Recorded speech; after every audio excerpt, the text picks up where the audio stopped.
Vésica Piscis, a mais arcaica das imagens, a onipresente, a origem de todas as coisas, a mais generosa de todas as formas. Desde o microcosmo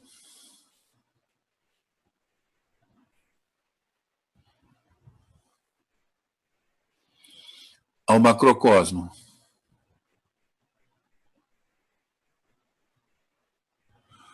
Mas o que é a Vésica? A gente constrói a Vésica da seguinte maneira. Fazemos primeiro um círculo, depois, apoiando o compasso na borda do círculo, guardando a mesma abertura, fazemos um segundo círculo idêntico, intersectado ao primeiro.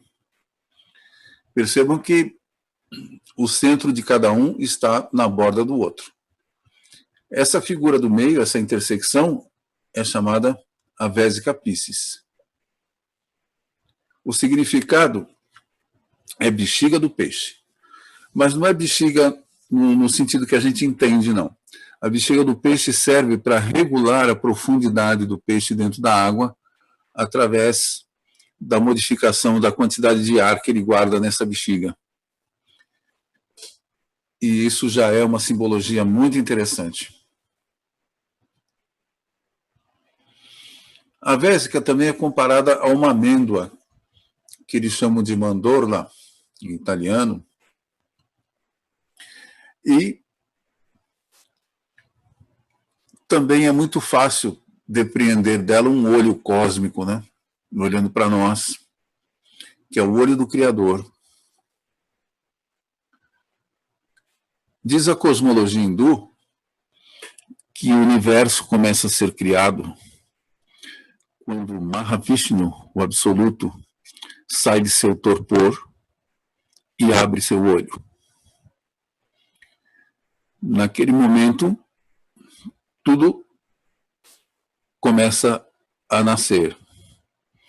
Isso faz todo sentido dentro da cosmologia atual, na medida em que hoje se sabe que o universo, para se concretizar como tal, ele precisa de um observador, mas esse observador não somos nós individualmente, né?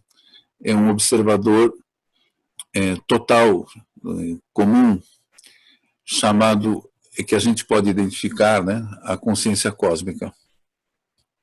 Então, a abertura do olho de Vishnu é o início da criação. Esse olho se materializa, às vezes, aqui na terra, na água, e também nas estrelas. São só repetições, meras emanações de um olho cósmico primordial. A Vésica também pode ser associada a uma boca. A boca de onde sai aquilo que os gregos chamavam de logos e os latinos chamaram de verbo. A vibração inicial, a frequência inicial que gera todos os seres e todas as coisas.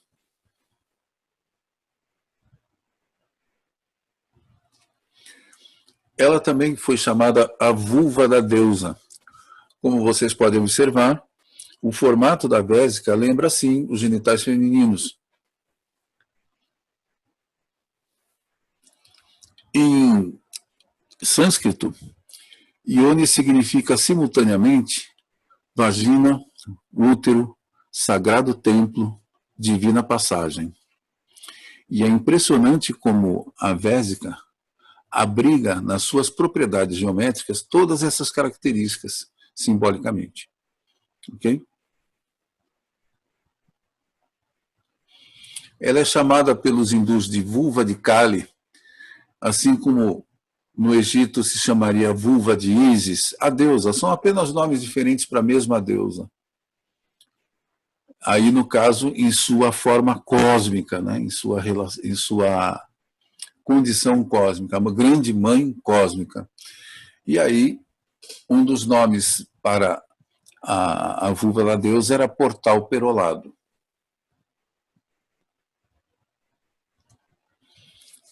Aqui nós temos uma citação do Bhagavad Gita que diz o seguinte, isso é Krishna falando. O universo é a grande Ione na qual lanço a semente de todas as coisas, e dela procedem todos os seres vivos de qualquer espécie. Ou seja, a ione cósmica, que tem todo aquele significado que eu li agora para vocês, de grande útero e de vulva, ele precisa ser inseminado pelo masculino para dar origem a todos os seres vivos e todas as coisas. E, surpreendentemente, no campo da geometria, é assim que a Vésica funciona. Ela é o equivalente geométrico do que nós estamos falando agora da deusa cósmica. Esse é uma mudra, um sinal místico hindu, representando a Vésica. Como vocês podem ver, os dedos estão imitando a posição da Vésica, mas se vocês olharem conjuntamente, né, com as mãos, olha com que elas parecem. Se parece exatamente com o útero, e a metade da Vésica combina perfeitamente com essa fase da entrada aí. Esse é o grande vaso, o grande receptáculo da vida. Aqui é um desenhinho que a gente pode extrair da Vésica como um vaso sacrossanto, né? O vaso de onde surge toda a vida, o útero cósmico. Mas a Vésica se presta a muitas outras formas, não? Ela é adorada na ábice das igrejas, sem que as pessoas saibam, nesse formato ovalado que está por cima do altar das igrejas católicas.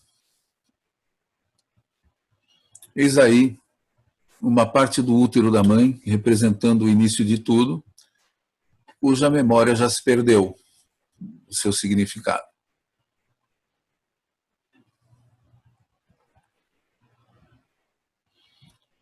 Como a Vésica é produto da intersecção de dois círculos, a gente a entende como intersecção de duas realidades.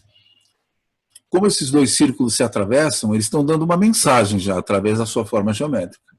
Estão dizendo que, por exemplo, entre o material e o espiritual existe uma área comum. Entre os opostos existe uma área comum. E essa área pode ser vista, assim, como um portal pelo qual se irá atravessar. Um portal interdimensional. É isso que aparece nesse mito egípcio de Nut, a deusa que representa a noite e ao mesmo tempo o céu estrelado, e às vezes a própria galáxia nossa, né, a Via Láctea. Vocês vão reparar aqui, olha, sigam o mouse, o Sol é engolido por Nut quando a noite começa, passa pelo seu corpo, essa curvatura representa o céu estrelado, e renasce a cada manhã através da sua vulva. Reparem que nós estamos falando da Grande Mãe, aqui no seu sentido celeste, astronômico. Repare que antes a gente estava falando da deusa mãe cósmica, falamos um pouquinho da deusa mãe geométrica, que é a Vésica propriamente dita, e aqui estamos falando da versão da mãe no seu sentido celeste. Então o Sol nasce aqui no leste, ele se põe no oeste, passa pelo corpo da deusa e renasce todas as manhãs. Por isso que o Deus solar é sempre um Deus renascido, morto, ressuscitado, como o caso do nosso Jesus, um Deus que nasce, morre e ressuscita. E essa ressurreição do Sol pode ser vista em dois aspectos, tanto no ciclo diário quanto no ciclo anual. No ciclo diário ele nasce ao nascer do Sol, propriamente dito, e no ciclo anual ele renasce a cada ano no solstício de inverno. Bom, agora vocês vão entender e vão saber dizer se esse título da Vésica como a mãe de todas as formas é justo ou é só coisinha do terceiro milênio. Vamos dar uma olhada? Nós já vimos que ela representava os genitais da deusa mãe, o ponto de origem da vida, e vamos ver mais adiante que ela foi usada nas construções de templos e palácios e lugares importantes, por ser a fonte de todas as outras figuras geométricas. Olha só que pretensão, né? Ser a fonte de todas as outras figuras geométricas. Será que a Vésica dá conta disso? Vamos dar uma olhada? Como é que se constrói um triângulo equilátero? Vejam só. Primeira coisa que se faz, uma Vésica. E aí já se tem um lado do triângulo, e ele está aí prontinho. Como é que se constrói um quadrado? Um círculo, uma Vésica, um círculo menor, e agora, através das intersecções, se faz um quadrado perfeito.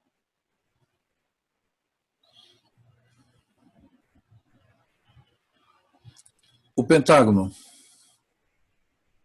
um círculo, uma Vésica grandona,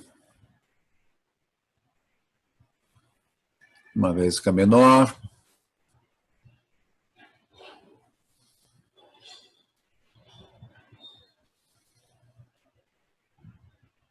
e aí vem o pentágono. O hexágono é construído a partir do círculo, da Vésica, e sai facilmente aí as suas 6 faces. Heptágono. Lá vem a Vésica, outra Vésica.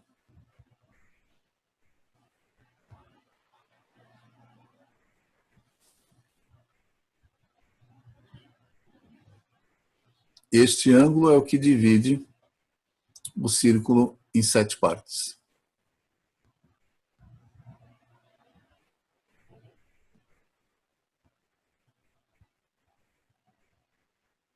Octógono.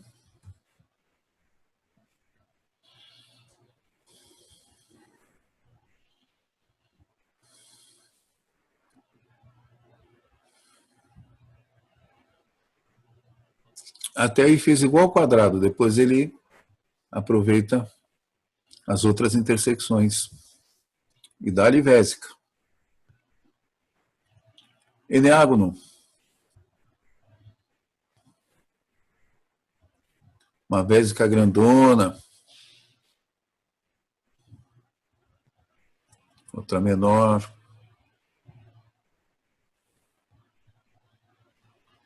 Olha só o trabalho para dar as 9 faces, né?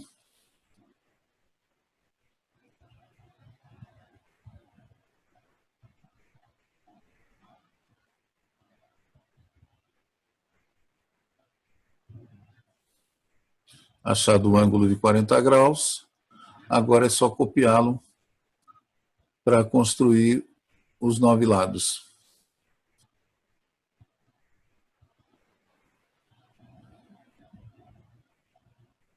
Decágono. Olha a Vésica aí.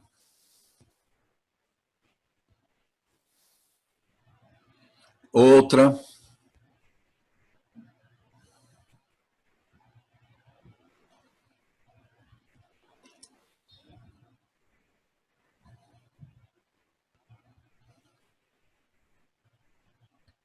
E temos aí os 10 lados do decágono. Bom, é uma delícia poder constatar as coisas sem a fé, né? Sem precisar de fé. É só constatar. Fatos são fatos. E agora acho que vocês acreditam que a Vésica mereça mesmo o nome de mãe de todas as formas, porque não dá para fazer nada sem ela. Inclusive outras figuras mais complexas, como a flor da vida que eu já mostrei. E aqui nós temos a triquetra, que é um símbolo da trindade feminina, que é, aí no caso, usada pelos celtas. E ali à direita, em cima, vocês podem ver o esqueminha para construí-la, que parte de 3 Vésicas.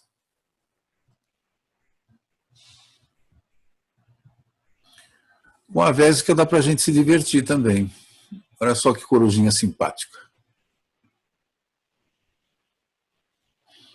E o Taijito, então, o famoso símbolo do Yin Yang, não? Como é que a gente constrói? Muito fácil, olha só.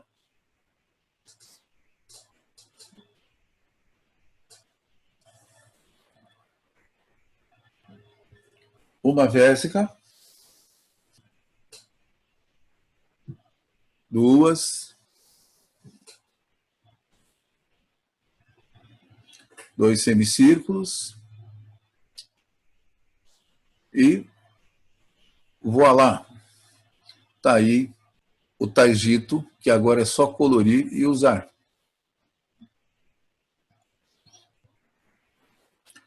É do Taijito que vem aqueles dois peixes nadando em sentidos opostos, como se vê no signo de peixes. Essas coisas nunca vêm ao acaso, não? Elas sempre derivam de simbologias fantásticas. Agora vocês vão conhecer um pouquinho das medidas mágicas da Vésica. Isso é muito lindo. Vamos lá ver. Primeiro que vocês têm que saber é o seguinte: essa parte aqui, o comprimento da Vésica, se vocês considerarem a largura como 1, e na geometria é assim, a gente arbitra o valor, pode ser 1 metro, 1 quilômetro, 1 centímetro, dá na mesma, porque o que importa são as proporções e as relações. Então, se a largura da Vésica vale 1, o comprimento vale a raiz de 3, e aqui tem duas equações que podem levar a isso, que foram descobertas por Arquimedes, que dão esse número, 1,73 e uns quebradinhos. Então, essa é a relação entre largura e comprimento da Vésica, que vocês vão ver que isso daí é muito importante. Em termos exatos, é a raiz de 3. Se vocês forem efetuar, né, a radiciação, vocês vão ver que é um número infinito. Agora, olhem só, que números mágicos que surgem de duas vésicas. Aqui duas vésicas e dois círculos, né? Você faz a vésica aqui, tem um círculo aqui no meio. Vamos arbitrar o valor do raio do círculo, dos dois círculos, como igual a 1. Então, isso aqui vale 1, isso vale 1 e isso vale 1. Porque cada um está no centro da outra, né? Muito bem. Ora, 1 é igual a raiz de 1, né? Então, vamos ver o resto aqui. Se a gente construir dois quadrados perfeitos, aqui vocês vão ver que o lado do quadrado é igual a 1, portanto, raiz de 1 também. O lado desse quadrado também vale 1, reparem que está aqui saindo do centro do círculo e vindo até a borda. Então, vale 1, vale 1, vale 1. Tem dois quadrados. Então, o seu lado é igual ao raio do círculo. Agora, se vocês traçarem uma diagonal, a diagonal do quadrado é, por definição, já raiz de 2. E se nós traçarmos o comprimento da vésica, é a raiz de 3. E os dois raios somados, ou seja, o diâmetro do círculo, e ao mesmo tempo a lateral maior do retângulo, é raiz de 4, porque vale 2. Vai 1 mais 1, 2. E a diagonal do retângulo, vejam só, vale raiz de 5. Isso é absolutamente fantástico, essa sucessão de raízes com essa perfeição. E agora a gente ainda tira mais um detalhe, porque se nós fizermos uma esfera cujo diâmetro passe exatamente pelo vértice do retângulo, vocês estão reparando aqui, ó, esse círculo aqui passa pelos vértices, né? A passagem dele aqui, essa distância dele até esse lado, é exatamente o número áureo, φ, 1,618. Isso é absolutamente fantástico. É um pequeno milagre geométrico. Muito bem. A gente pode construir também aqui um losango feito de dois triângulos equiláteros perfeitos. Mas dá para fazer uma brincadeirinha mais interessante ainda. A partir desses dois círculos menores, esse triângulo forma exatamente os ângulos da pirâmide de Quéops. Tá? Aqui é entre 51 e 52 graus em cada parte aqui, e o restante 76 graus aqui em cima. Visivelmente, os egípcios construíram, a partir da Vésica, a sua grande pirâmide. Agora, outro reino interessante, onde a Vésica interfere, é na arte e na arquitetura. É onde é que ela aparece, né? À esquerda, vocês têm o símbolo de uma loja maçônica. À direita, vocês têm um símbolo alquímico. Aqui na Catedral de Rousseau, numa república chamada Dominique, não é a República Dominicana, não, é uma outra república pequenininha que foi colonizada pela França, e ela tem uma catedral muito interessante, cujo esquema mostra aqui o seguinte, olha, aqui está a igreja, ela está deitada aqui, a planta dela, né? E vocês visivelmente têm duas vésicas, uma que vai desde a entrada da igreja aqui é a escadaria, né? Então você entra, e até a ponta da ábside, né, que você já sabe que representa o útero materno, ela faz uma vésica perfeita.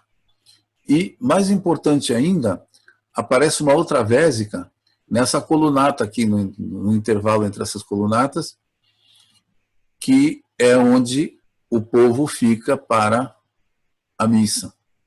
Então é como se estivesse canalizando esse tipo de energia para os circunstantes dentro da igreja. E tem mais um pouquinho, essa é a mesma planta, tá? Só que agora sem as vésicas. Ela é feita, se você considerar aqui a ponta da ábside, até o comecinho, você tem um retângulo áureo, aqui, tem um retângulo áureo na cripta, e tem um retângulo áureo aqui na soma da torre com a escadaria. Esse não é matéria de hoje, mas como nós estamos falando na mesma igreja, isso é interessante assinalar, né? Aqui dentro vocês já sabem que tem a vésica. Esse aqui é uma planta de outra igreja, onde você encontra não só um retângulo áureo aqui nessa parte menor, como uma vésica aqui. Em toda a parte, isso aqui são os bancos da igreja, onde as pessoas sentam. A vésica aparece na decoração também, e muito comumente na porta das igrejas. Vejam só, essa aqui então dramatiza maravilhosamente a vésica como transição, né, de dimensões diferentes. Um portal para dimensões diferentes. A mensagem de uma porta como essa é que, se você adentrá-la, você vai entrar numa dimensão diferente. Isso não é coisa dos padres, eles não sabiam nada disso. Eles contratavam os grandes arquitetos para fazer isso, e os arquitetos encravavam aí nas pedras 1000 mensagens da sabedoria antiga, a revelia deles. Eles não sabiam disso, eles não têm condição de saber disso, não sabem até hoje, e têm raiva de quem sabe. Essa é uma outra porta com a vésica inteira aí, né? Já dramatizando a vésica inteira. Aqui é uma catedral gótica, e vocês dêem uma olhada aqui, ó, um pedaço, metade da vésica aqui em cima, e outros ensaios. Aqui não é exatamente a vésica, mas essas arcadas tendem a imitar a vésica, né? Aqui vocês têm a vésica, que nós já vimos que é a vulva da deusa, né? Então tem uma vésica externa aqui, e uma outra no meio, e dela sai a deusa com o seu filho. A imagem está dizendo tudo. O menino Deus, o Logos, sai da boca divina, ou sai, depende da leitura que você quer fazer, Jesus como verbo ou como Logos, né, sai da boca, e também sai da vulva da deusa, mãe. Aqui, de novo, a mensagem. Jesus sai da vulva da deusa, que é representada pela vésica. Aqui um vitral, com a mesma mensagem. E aqui uma coisa interessante. O culto a Maria, a Virgem Maria, ele é copiado do culto a Ísis. No culto a Ísis se cultuava o filho dela como Horus menino, daí vem a tradição do menino Jesus, e ele como adulto. O mistério que está aqui, e que a igreja faz de conta que não existe, é que o menino filho da deusa, na segunda versão, é o parceiro da deusa. Tá? Então é por isso que está aqui essa intimidade sendo sugerida, que não é percebida pelos profanos. Aqui são dois trechos de textos antigos que assumem desbragadamente, né, a relação da vésica com o genital feminino. Né? Aqui vocês têm uma demonstração da vésica no islamismo, no tarô, que é a carta O Mundo, tem uma vésica aqui, e no cristianismo, e mais um exemplo de Jesus. E aqui isso merece uma observação à parte. Vejam que colocaram Deus Pai aqui em cima e aqui dentro da vésica, que são coisas absolutamente inapropriadas, né? Não tem absolutamente nada a ver, porque esse signo é feminino e essa igreja que odeia o feminino, que rejeita o feminino, faz questão de colocar o masculino onde não é o lugar dele. E essa apropriação indébita eu gostaria de responder com outra imagem que mostra a relação entre a Virgem e a própria vulva, nessa pintura lindíssima que faz essa síntese. A vulva é da deusa, meu amigo. Sai daí. Essa aqui é uma Shila Najig. As Shilas são muito parecidas com as gárgulas, né, que se punham nas igrejas, que são reminiscências pagãs que os arquitetos colocavam na igreja. Normalmente uma igreja ela era construída em cima de um antigo templo que venerava outra divindade. Se essa divindade fosse feminina, então eles colocavam aquela igreja a serviço da Virgem Maria. E a Shila Najig é como que uma espécie de peça de resistência, né, como foram as gárgulas, do paganismo, né, de mostrar, não, olha, nossos mistérios estão aqui. E a Shila Najig, ela escandalizava, né, os cristãos da época, quando fizeram essas imagens, porque ela escancara uma vagina, né, mas na verdade ela está fazendo uma simbologia da fertilidade, que a malícia cristã converteu em pecado. Como disse Jesus, se o teu olho é ruim, tudo que você olha se torna ruim. E gente com olho ruim olha a sexualidade de forma ruim. Mas isso é uma imagem da fertilidade e, ao mesmo tempo, como que um sinal da entrada em outra dimensão. Isso combina perfeitamente com a vulva, porque é da vagina da mãe que os bebês nascem. A vagina da mãe é o portal de onde ele sai de um outro mundo para a existência terrena. Reparem que essa simbologia ela permanece em todos os níveis. Essa é outra Shila. Aqui é um poço celta, que é essa imagem aqui. Aqui a vésica está circundando o zodíaco nessa belíssima pintura que eu tenho aqui no meu escritório. Chama-se As Três Ricas Horas. É uma série de pinturas de todos os signos e esse aqui é a representação do zodíaco. E está dentro de uma vésica. E esse aqui é um projeto de uma casa autossustentável, uma casa ecológica. É uma proposta aí de um pesquisador chamado Steve Travis. Ele desenhou uma casa que poderia ser quente no inverno, fria no verão, aproveitando propriedades naturais, né, do ar. Né? Isso não seria novidade, por exemplo, para os cupins ou as abelhas que fazem suas construções perfeitas, com ventilação perfeita. Inclusive a dos cupins mantém a mesma temperatura. No inverno e no verão mantém exatamente a mesma temperatura. essas construções realmente têm o dom de fazer a temperatura ser estável.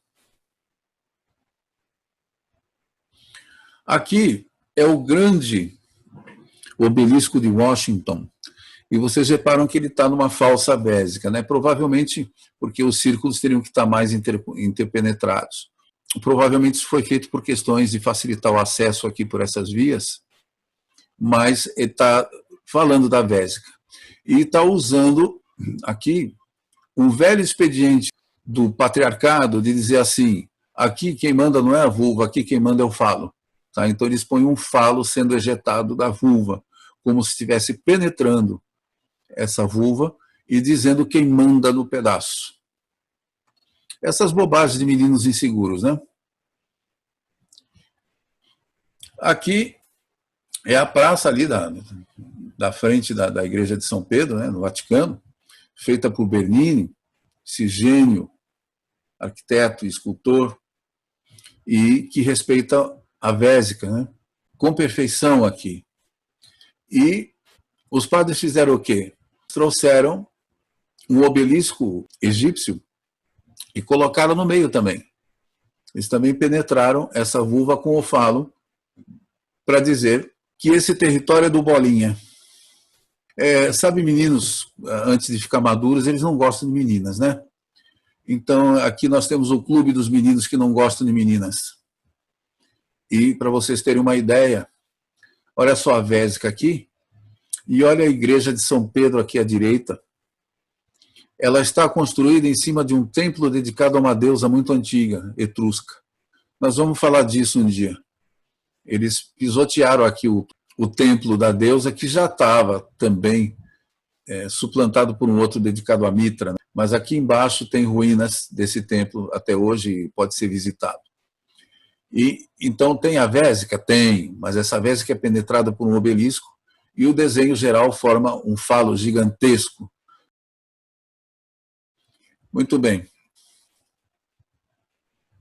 A vésica, com relação ao simbolismo dos peixes, tem uma mensagem riquíssima, e é o que vai ser mostrado agora para vocês. De uma dupla vésica, você tira dois peixinhos que vocês já conhecem, que são usados na representação do signo de peixes, como um para cada lado, né? Um nadando para cada lado.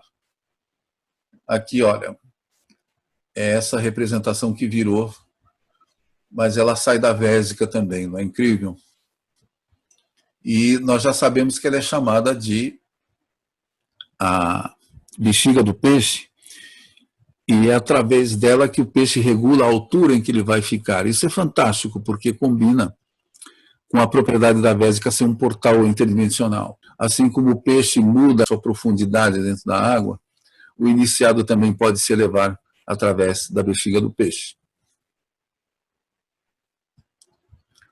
Na Bíblia, nós temos algumas mensagens na vésica. Tem uma fantástica no Gênesis, mas a análise dela é um pouco mais complicada, eu deixei de lado para não entupir vocês de número. Mas eu deixei umas interessantíssimas aqui. Esse quadro do Duccio Buoninsegna, ele representa o segundo milagre lá da multiplicação dos peixes, que aparece no Evangelho de João, no capítulo 21. O Jesus ressuscitado vai até o lago de Genezaré e encontra seus discípulos, que não o reconhecem.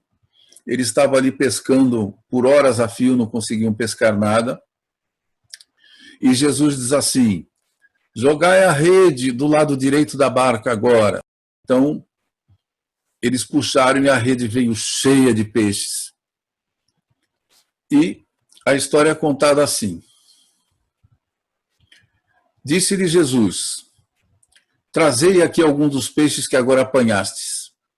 Simão Pedro puxou a rede para a terra, cheia de 153 peixes grandes. João 21, 10, 11. Existem umas teorias inocentes sobre o número 153 que aparece no número de peixes.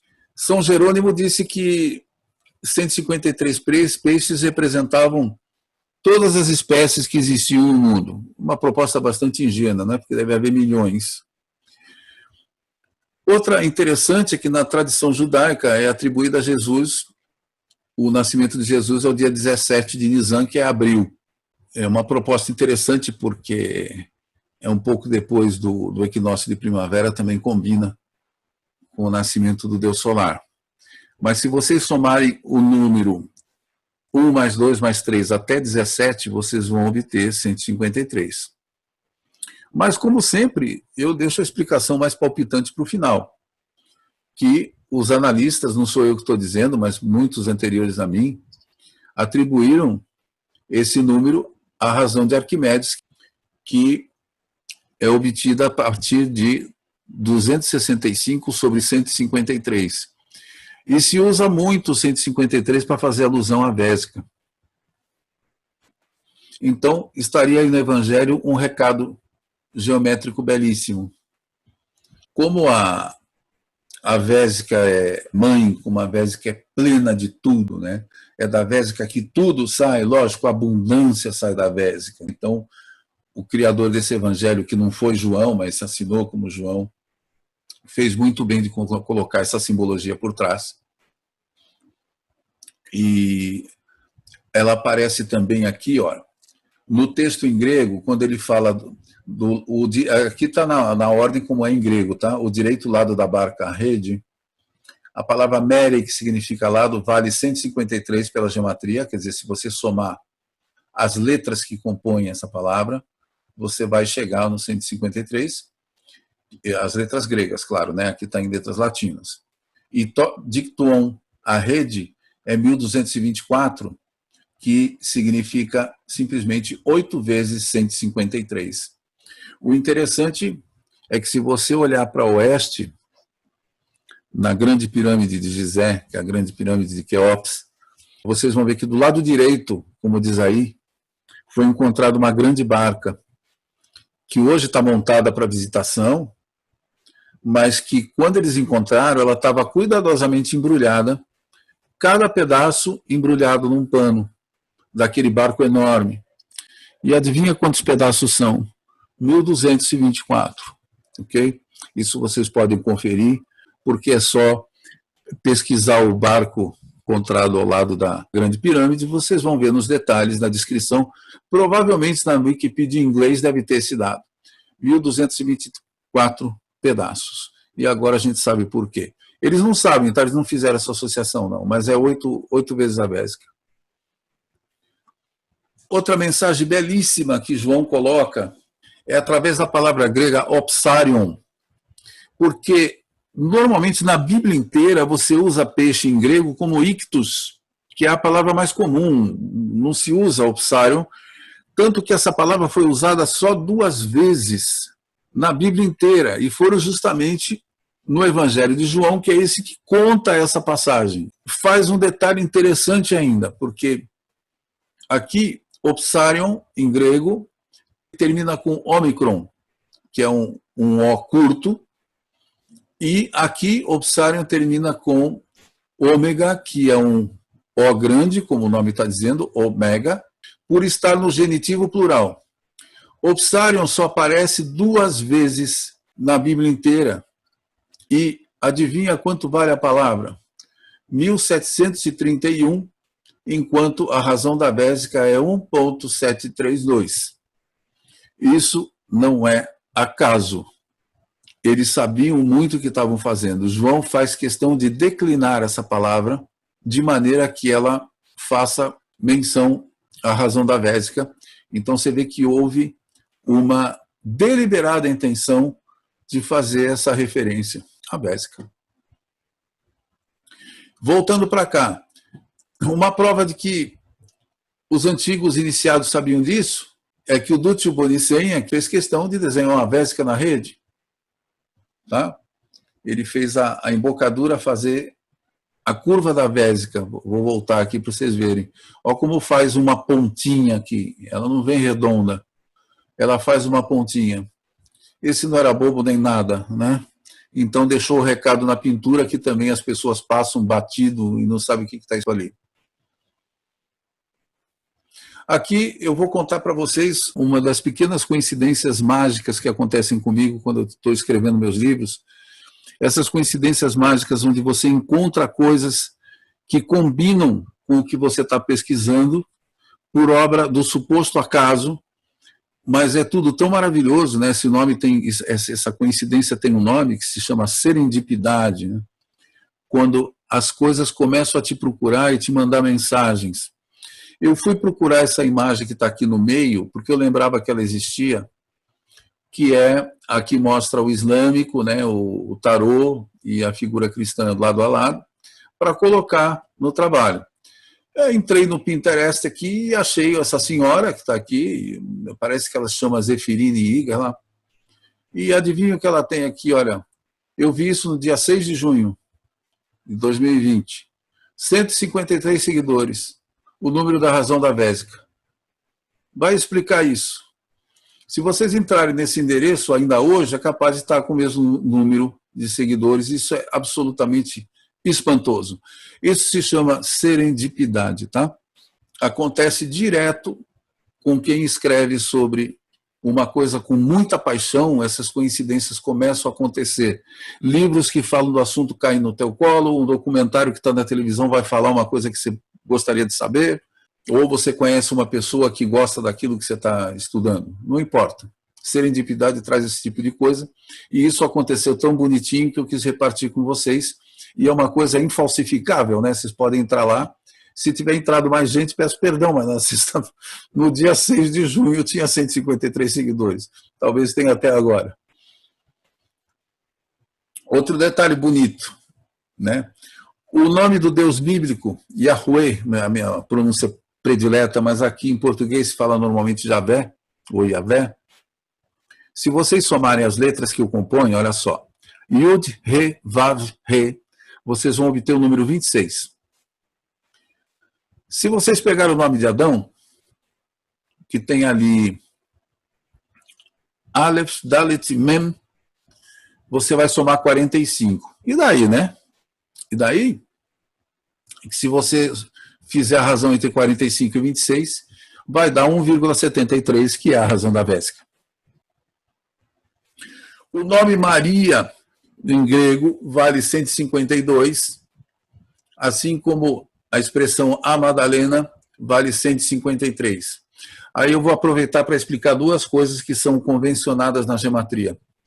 Como é muito difícil, e nem sempre é possível, a maioria das vezes não é possível você dar uma mensagem numérica num nome, porque o nome de um deus ou o nome de um personagem precisa significar um monte de coisa em termos etimológicos, né? Então, às vezes dá para representar com um número, às vezes não. Não sou eu, né? Isso quem faz são judeus e gregos fazem isso. Eles têm uma regra chamada Kollel, que a diferença de um não tem importância. Então, quando se consegue fazer um 152 para representar o 153, está ok. Assim como, às vezes, trocar letras de pronúncia semelhante, como aconteceu entre Ômicron e Ômega. Ali, no caso, ele deu para aplicar na declinação certa, mas, às vezes, em grego, se escreve o nome dos deuses gregos com letras diferentes para dar números diferentes, tá? Então, isso acontece. É assim como usar o artigo definido na frente. Então, a Madalena está valendo, e o nome vale 153. Isso não fui eu que inventei, isso era praticado em Alexandria 2.300 anos atrás, quando os judeus entraram em contato com os invasores gregos e descobriram essa ciência maravilhosa. Outro detalhe, Maria herdou muitos títulos da deusa Ísis, né? Ísis era uma pessoa muito gentil, então cedeu a Maria vários títulos. E aqui tem vaso espiritual, vaso honorífico, vaso insígne de devoção, arca da aliança, porta do céu e rosa mística. Repararam como tem tudo a ver com a Vésica? O vaso sempre tem a ver com a Vésica. Arca, sempre a ver com o útero, essas coisas. Porta do céu, por causa de ser um portal interdimensional que a gente já viu, essa propriedade geométrica. E Rosa Mística finalmente nos conduz à flor da vida, ok? Então, essas coisas não são por acaso. Essa aqui é uma foto, eu procurei bastante na internet uma foto onde eu pudesse mostrar ao mesmo tempo esses dois setores. Aqui em frente, a parede que está aqui, se essa sinagoga foi construída com os ditames corretos, ela está virada para o Oriente, onde o Sol nasce. Por isso eles chamam essa parede de Mizrach, que é a parede oriental. Por quê? Porque é aqui que o Sol vai nascer. Então o altar está virado para lá. A Mechitzá é um balcão aqui no caso, às vezes é lá embaixo, às vezes divide lateralmente, mas aqui está um balcão acima, que é muito comum nas sinagogas também, para ficarem só as mulheres. Os homens ficam aqui embaixo. E as mulheres ficam aqui em cima. Mechitzá é o nome desse local que deixa as mulheres separadas dos homens. Agora vamos pegar as palavras em hebraico. Está aqui, ó. Mizrach, Men Yud Zain Reish, né, e Het, 265. Mechitzá dá Mem Shet Het Yud Tzadik He, 153, que é o quê? A razão da Vésica de novo. 1.73, a razão da Vésica proposta por Arquimedes.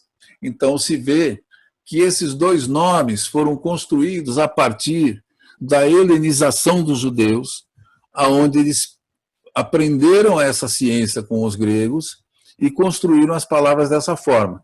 Aqui tem um pequeno truque que eu preciso falar. Em Mizrach, você não precisa desse Yud aqui. Esse M pressupõe que o som é de I. Mas você vê autores como, por exemplo, o pintor, o Vassili Polenov, coloca Mizrach na parede da sinagoga que ele pinta, ele coloca o Yud justamente para dar esse número. Esse tipo de truque é comum na gematria, tá? Essa relação entre a Mizrach e a Mechitzá, que eu saiba, ninguém conhece. Eu descobri essa relação quando eu escrevia o meu livro Mistérios na Lua e falava sobre a Vésica. Eu fiquei muito feliz quando eu descobri essa correlação praticamente desconhecida até dos próprios judeus e é absolutamente encantadora. Agora vamos ver um exemplo mais bonito ainda, porque envolve os deuses. Eu vou mostrar uma tabelinha aqui que é o seguinte. Primeiro, olha o lado direito, que a Grécia chamava o Sol de três nomes diferentes, representando três momentos do Sol no céu. Eles aprenderam isso no Egito, onde Horus, o menino Horus, representava o Sol nascente, portanto ainda o Sol menino. Ra era o Sol do meio-dia, que era o Sol maduro, e Osíris era o Sol morrendo. Osíris é tipicamente o deus morto, tá? Ele não faz nada, ele é uma representação do Sol na escuridão do mundo inferior. Então, Osíris representa a morte. Porque a morte, aliás, é óbvio, né? Porque é onde o Sol se põe, né? Então ele nasce aqui no leste como menino, no meio do dia está como um homem maduro de barba, e depois como o morto ao anoitecer.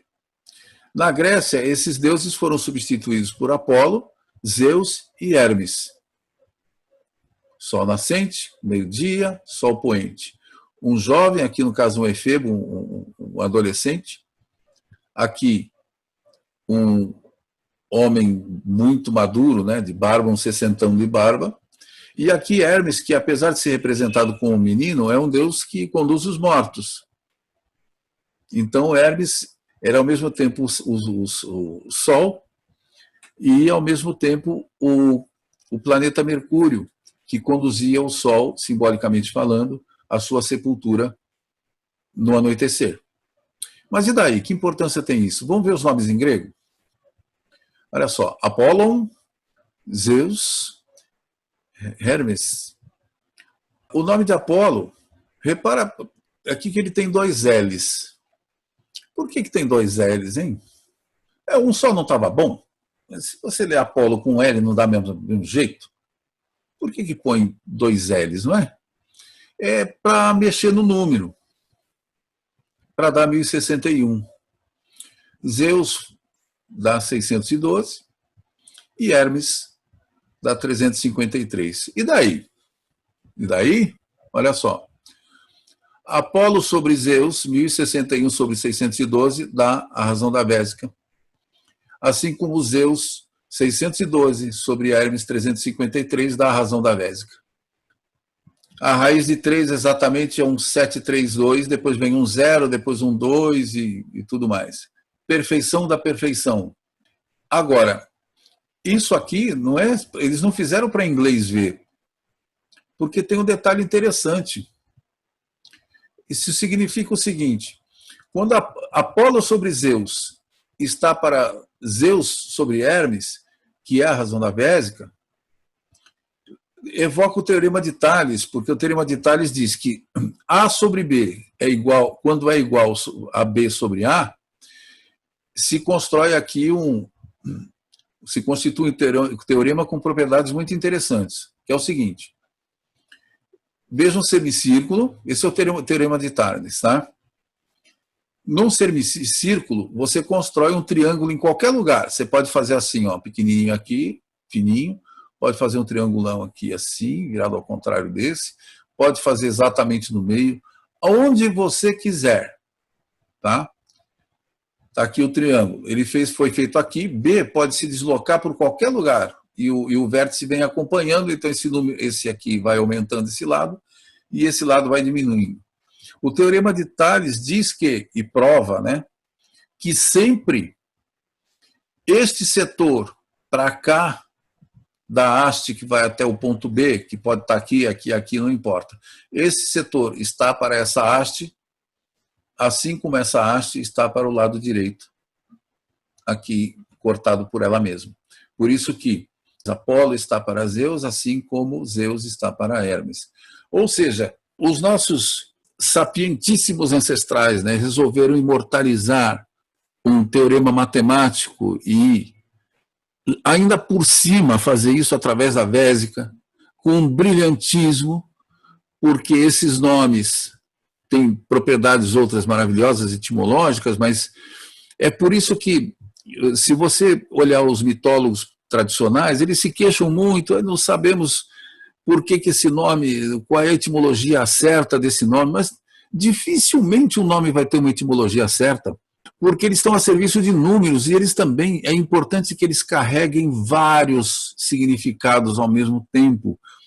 E por isso o significado fica difuso e os caras ficam tristes, porque acham que devia ter, puxa vida, uma etimologia certa. Não, não existe etimologia segura para nomes. Com algumas exceções existe, lógico, né? Mas mesmo esses, quando a etimologia é firme, dá para fazer anagramas com esse nome. Às vezes, eu vou dar um exemplo aqui. Zeus, invertido, Suez, que é o nome do canal do Mar Vermelho, e o nome Hélios, em grego, que é o nome do Sol, aparece em francês como Soleil, que é Hélios invertido, praticamente. Isso é normal, acontece, eles fazem esse tipo de jogo, tá? Então, se a gente olhar para o céu, a gente vai ver o seguinte, olha, esses três formatos do Deus Sol constroem duas vésicas no céu diurno, né? E o céu noturno, então, os 360 graus do céu vão comportar aí 4 vésicas. Se nós considerarmos o traçado do Sol durante o dia como uma corda e Zeus ocupando o centro da corda, se apertar essa corda no meio, nós vamos ter uma oitava do tom da corda como um todo.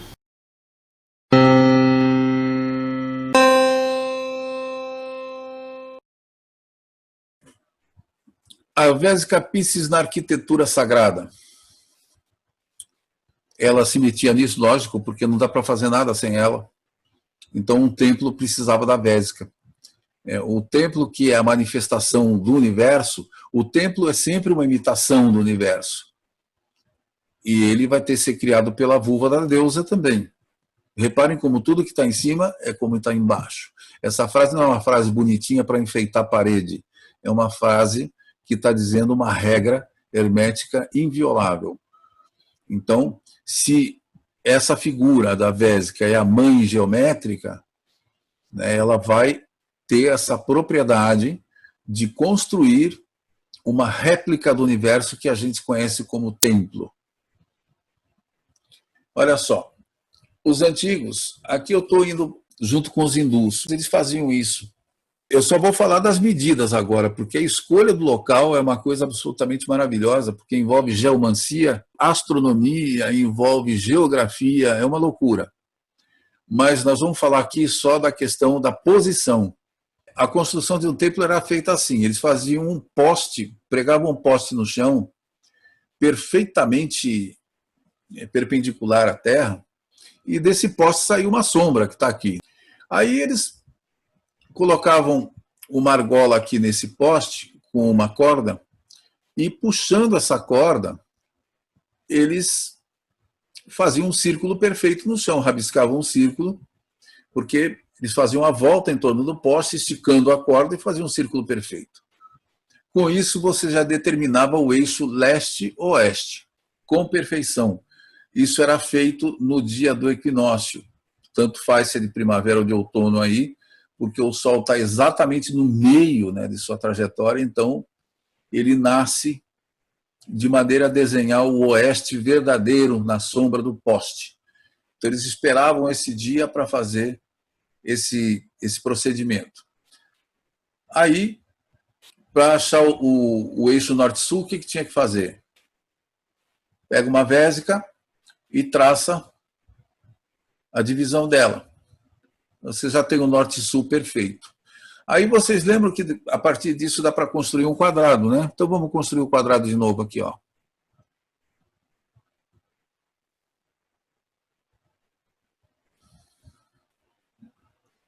Pronto, vocês têm um templo perfeitamente orientado para os 4 pontos cardeais.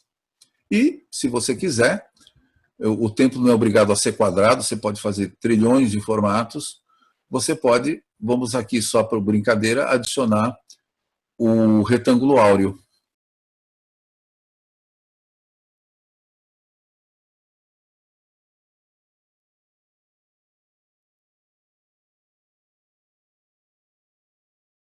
Aqui, olha, você coloca o compasso e traça ele para cá. Traçou para cá, é só fazer a perpendicular aqui de novo, e aqui vocês têm o retângulo áureo, tá? Então, eu resolvi acrescentar aqui para vocês o seguinte: os templos, isso eu vou ter que falar rapidamente, porque senão é muita coisa, mas assim, os templos eram construídos através da arte da geomancia. Então, aqueles sábios da antiguidade detectavam um lugar, mediam a frequência da energia que brotava da Terra naquele lugar. Isso se sabe, não é superstição coisa alguma, né? São chamadas energias telúricas. Se você pegar um medidor de frequência, você vai ter frequências diferentes em lugares diferentes. Então, os templos eram feitos com uma ciência muito complexa, que hoje foi perdida, onde eles combinavam as propriedades da rocha local que ia ser usada para fazer o templo ali, as propriedades físicas, né, em termos de frequência também da rocha. Eles juntavam isso com a energia que brotava do solo ali, que era num lugar próprio, que eles escolhiam, não era aleatoriamente, eles escolhiam o lugar apropriado como um sítio de energias telúricas muito favoráveis. E aí, nos aposentos, nas divisões, nas dimensões daquele templo que era construído ali, eram feitas para amplificar essa energia e canalizá-la dentro do templo. E cada templo, dependendo de cada deus que lhe era dedicado, essas energias buscavam outras energias. Vamos supor, você vai canalizar um tipo de energia para homenagear uma deusa mãe e outro para um deus da guerra. Você vai ter energias diferentes. Então, assim, que só para ilustrar, eu peguei 4 tipos de recinto que eles usavam bastante na antiguidade, que é o quadrado perfeito, aqui uma relação 3:4, uma relação 2:3 e uma relação 1:2. Se você converter isso, essas proporções, 1:1, 3:4, 2:3 e 1:2, que eles gostavam de usar, vocês vão ter notas musicais pertinentes. Eu vou usar aqui como base a nota Dó aos 432 Hz, mediano a partir do Lá mediano, que é o A4 chamado. Então veja a primeira aqui, ó. Esse quadrado é uníssona, né? Então ele soa assim, ó.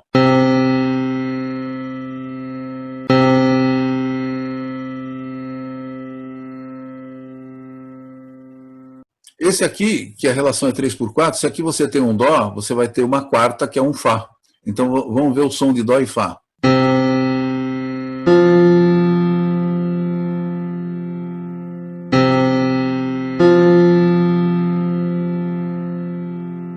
Quando você, lógico, você já viu daqueles antigos que faziam essa combinação entre primeira e quarta. 2:3 dá uma quinta, que é um Dó e Sol.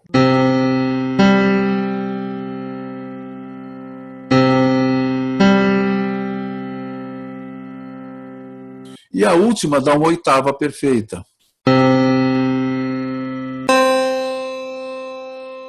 2 Dós, né? O outro está uma oitava acima. E, por coincidência, vamos chamar assim, essas são as medidas que a música, né, chama de intervalos perfeitos. 1:1, 3:4, 2:3 e 1:2. Tá? Se vocês pesquisarem, por exemplo, vão na Wikipedia e procurem lá intervalos perfeitos, vocês vão ver que é o uníssono, o quarto, a quinta e o da oitava.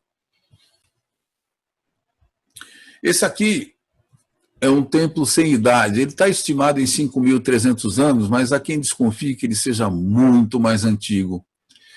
Ele é o hipogeu chamado Hal Saflieni, na ilha de Malta.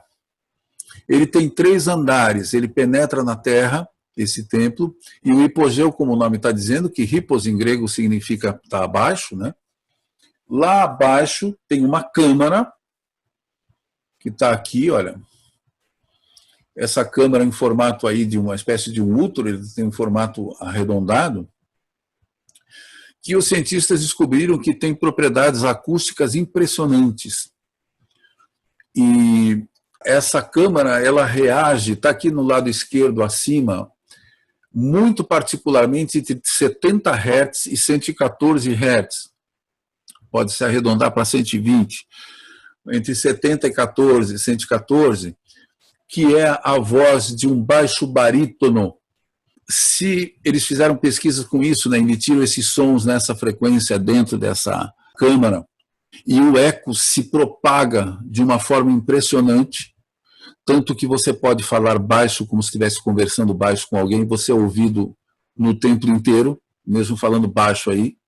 Então, os circunstantes lá, os presentes no templo ouviam um sacerdote falar em qualquer lugar que ele estivesse do templo, sem precisar de microfone, e perceberam o seguinte também, olha aqui embaixo, entre 90 e 114 Hz, quando se passa esse som dentro dessa câmara, ele produz alucinações nos presentes.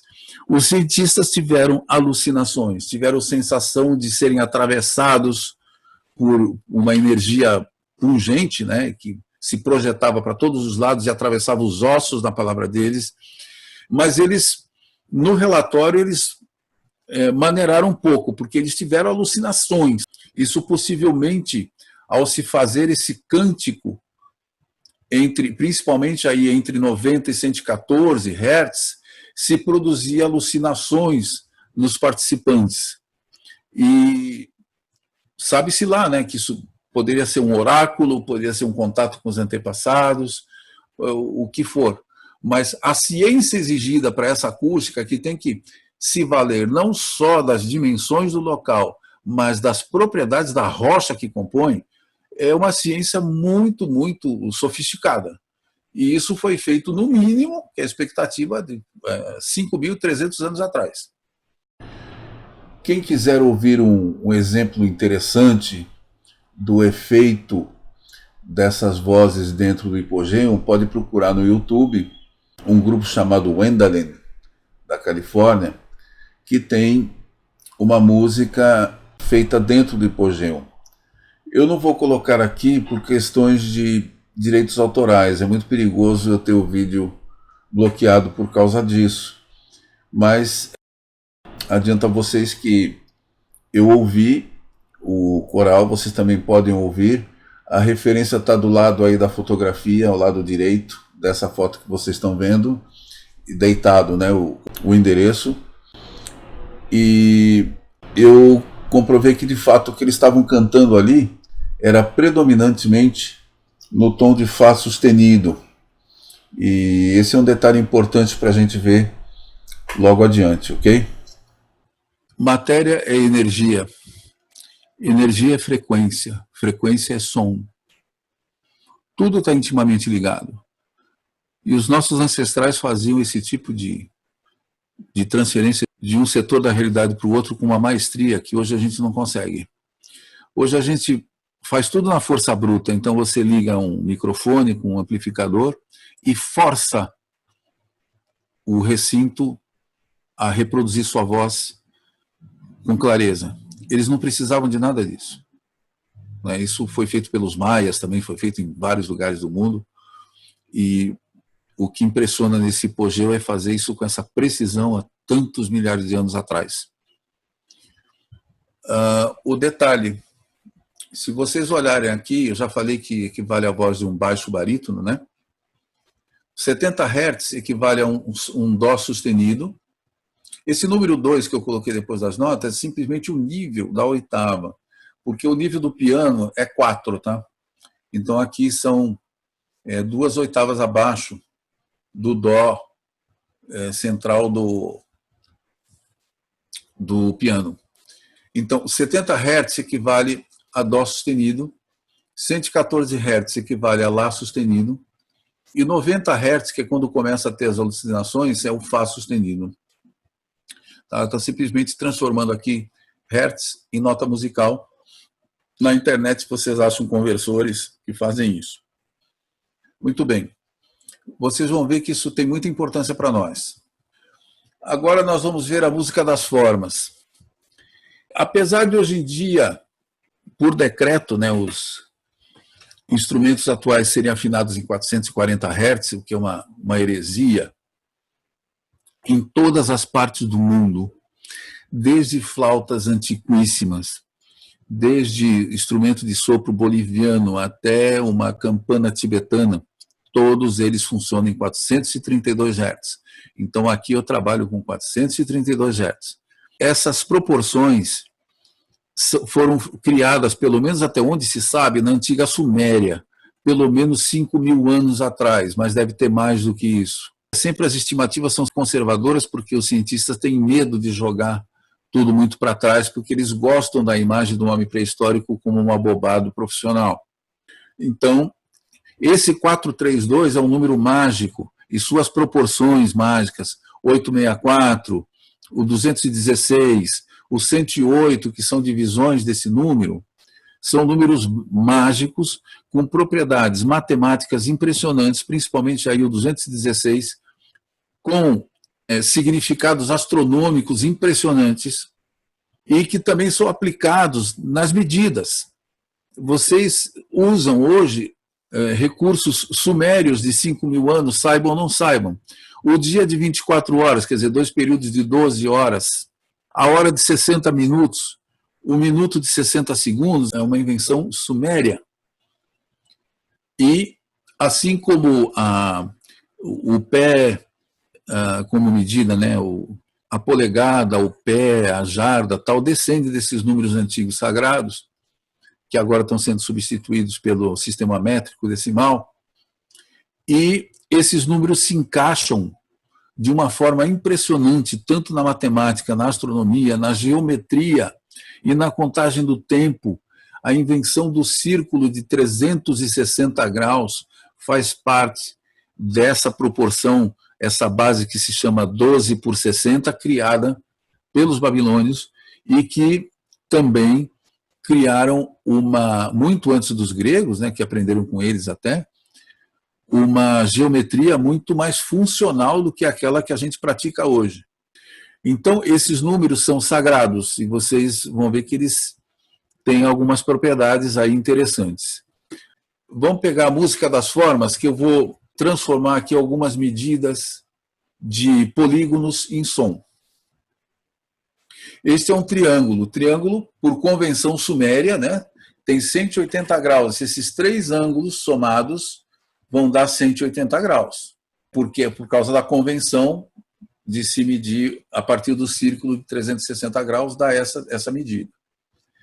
E é muito simples, gente. Você pega esse 180 e transforma em hertz. Você vai ter uma nota musical. Tá aqui, ó.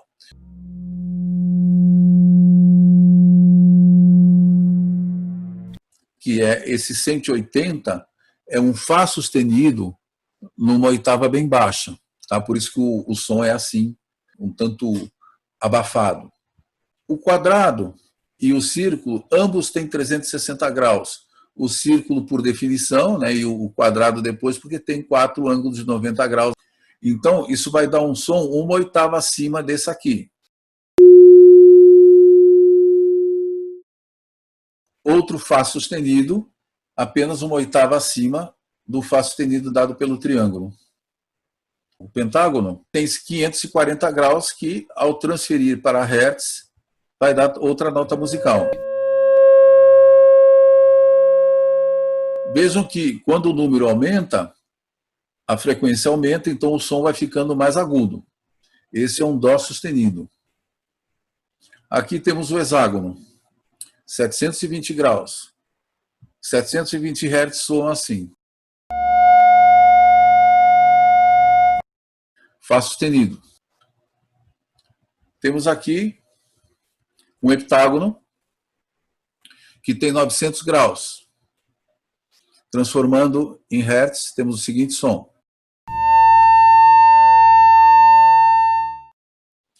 Um Lá sustenido. Agora vamos por um octógono.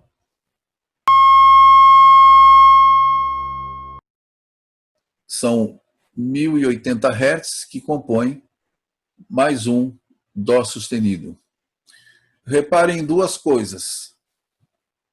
A primeira delas é, já perceberam que todos esses números dão 9?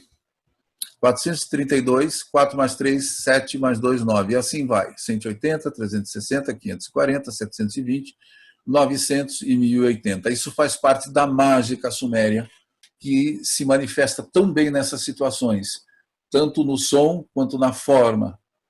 E na contagem do tempo também. Se vocês pegarem a contagem do tempo hindu, vocês vão ver as eras distribuídas em 432 milhões de anos. Isso nunca é à toa, tá? E qual é a segunda coisa? Olha só, nós temos aqui o quadrado, o círculo, o triângulo e o hexágono fazendo Fá sustenido em 3 aí no caso, são 4 figuras, mas são 3 oitavas diferentes. Aqui você tem o heptágono, que vai dar um Lá sustenido. E aqui vocês têm o pentágono mais o octógono, que dão um Dó sustenido em 2 oitavas diferentes. Ora, Fá, Lá, Dó é um acorde, Fá sustenido maior, o acorde dos polígonos, o acorde das formas.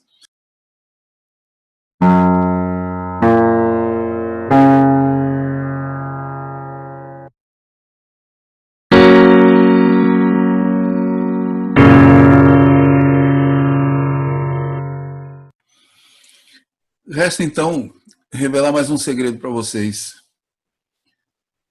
Qual será o som da Vésica, já que a gente pode fazer essas correlações entre forma e som?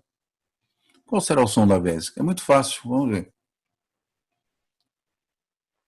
A Vésica é constituída por esses 2 arcos. Cada um deles é 1/3 do círculo. 360 dividido por 3 dá 120 graus. Se a gente considerar só um lado da Vésica, nós vamos ter 120 graus. E se considerar os 2 lados juntos, nós vamos ter 240 graus. Convertendo em Hertz, 120 e 240 Hertz, vamos ter 2 oitavas de uma nota musical.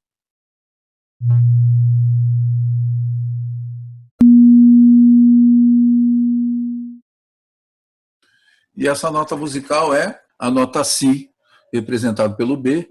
Ali, B2, B3 significa que são 2 e um nível abaixo do nível 4, que é o nível do piano.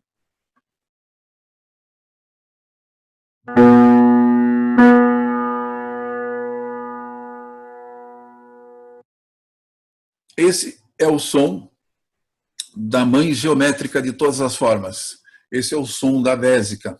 Uma nota Si, que é a quarta do Fá sustenido, então ela está em harmonia perfeita, porque a quarta faz parte das harmonias perfeitas, com esse Fá sustenido dado pelos polígonos. Eles bem mostram que puxaram a mãe, né? Porque o acorde que eles montam pertence a um campo harmônico do qual o Si faz parte como uma quarta, que é uma relação perfeita usada nos antigos templos. Então, eu vou ter que contar alguma historinha para vocês. Esse é o nosso planeta. Nosso planeta tem um campo eletromagnético, que é a magnetosfera, que nos protege dos raios danosos do Sol. Praticamente não haveria vida, pelo menos nas suas formas superiores, mais complexas, se a Terra não tivesse esse campo magnético que nos protege do olho destruidor de Shiva, né, que destrói aquilo que cria. O Sol é a perfeita encarnação do olho de Shiva, que ao mesmo tempo que dá vida, ele tira. Ele é o olho de Shiva, no nível astronômico.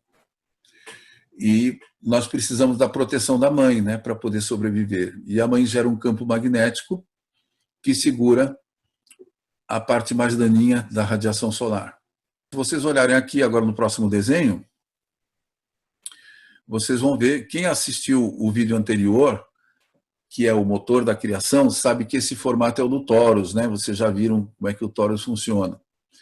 Esse é o formato original da magnetosfera quando não está sendo atacada pelo Sol, né? Porque ela, ao ser atacada pelo Sol, ela se deforma, mas o formato original é o formato toroide.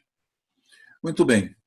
Em 1952, um físico renomado chamado Winfried Schumann calculou a frequência média da nossa magnetosfera, né, na altura da ionosfera.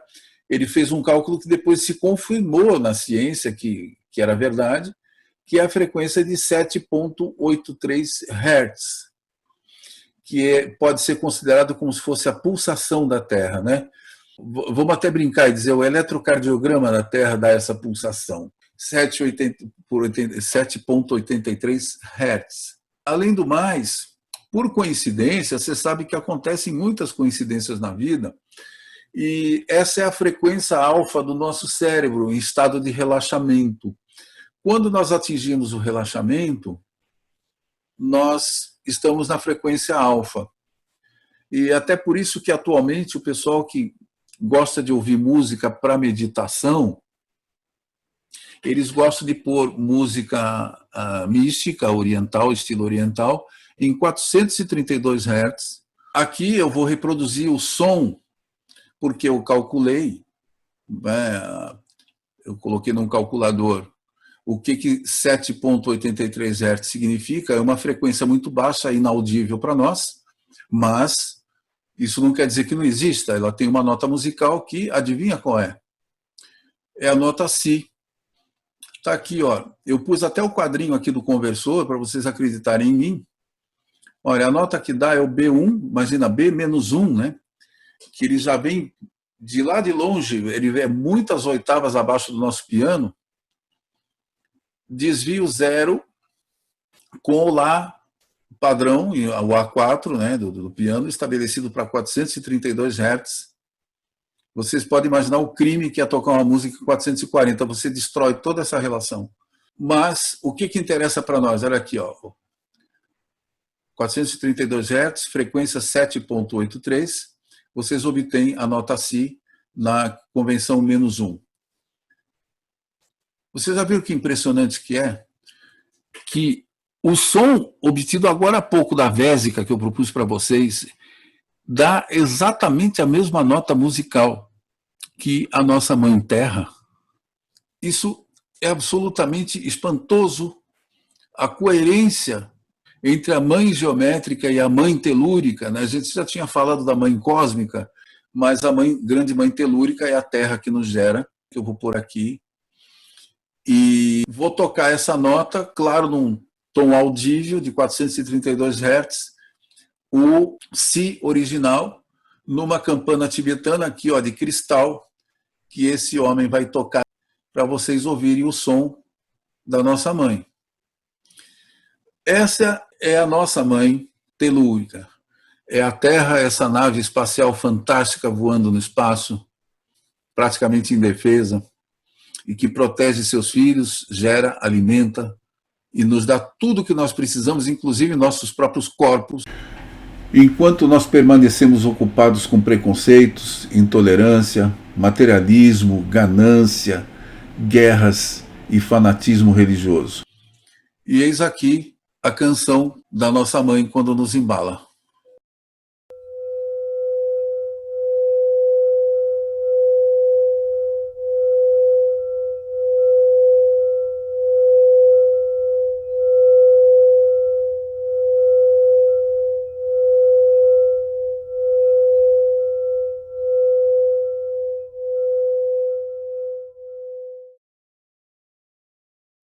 Obrigado, mãe.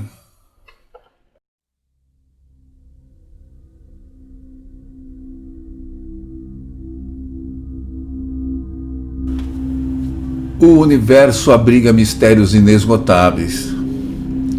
A cada nova descoberta, só surgem novas perguntas. Mas o universo não é uma máquina fria na qual fomos jogados sem o material de instruções. Nós fazemos parte dele. Somos células de um imenso organismo auto-organizado e autoconsciente, imagens partícipes de um único e imensurável holograma. O produto de um organismo vivo e pleno de vida que se faz consciente através de sua própria criação. Nós não somos insignificantes, e muito menos o centro de tudo. Somos parte de uma infinita roda que gira incansável através da eternidade, criando e destruindo em um estado perene de êxtase e júbilo. A vida não é um problema a ser resolvido, nem uma dívida a ser paga, mas um mistério a ser vivido, desfrutado, absorvido com paixão, de modo que possamos, ao retornar ao todo ao qual pertencemos, contribuir para a contínua expansão da consciência cósmica.